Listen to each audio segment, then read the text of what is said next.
Ukrainian President Vladimir Zelensky says nearly 1,300 Ukrainian troops have been killed since Russia invaded the country. He also claims 12,000 Russian troops have died, but those numbers are very difficult to verify.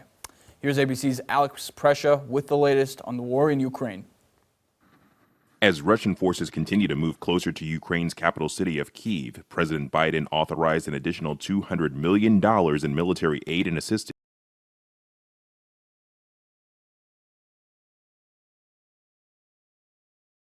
That once stretched 40 miles northwest of the capital has dispersed and repositioned and is now as close as 9 miles from the city. We do assess that the Russians are beginning to make more momentum on the ground towards Kyiv. The mayor of Mariupol says his city is being shelled every 30 minutes, calling it an Armageddon. The situation is awful.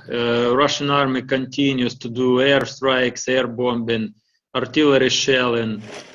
A senior U.S. official says Russian forces are bringing in hazmat suits, raising fears Russia may stage a chemical weapons attack in the country and blame it on Ukraine and the U.S. Russia has a track record of falsely accusing other countries of the very violations that Russia itself is perpetrating. President Biden has said Russia would pay, quote, a severe price, but did not say what that price would be, continuing to emphasize that U.S. troops will not engage with Russian forces in Ukraine. I'm not going to speak about the intelligence, but Russia would pay a severe price if they use chemicals. Meanwhile, the humanitarian crisis continues to grow.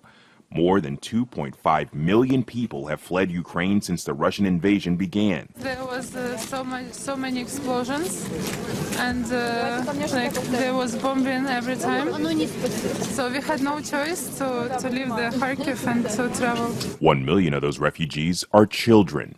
Aid workers fear they are at risk from hunger and hypothermia as temperatures drop.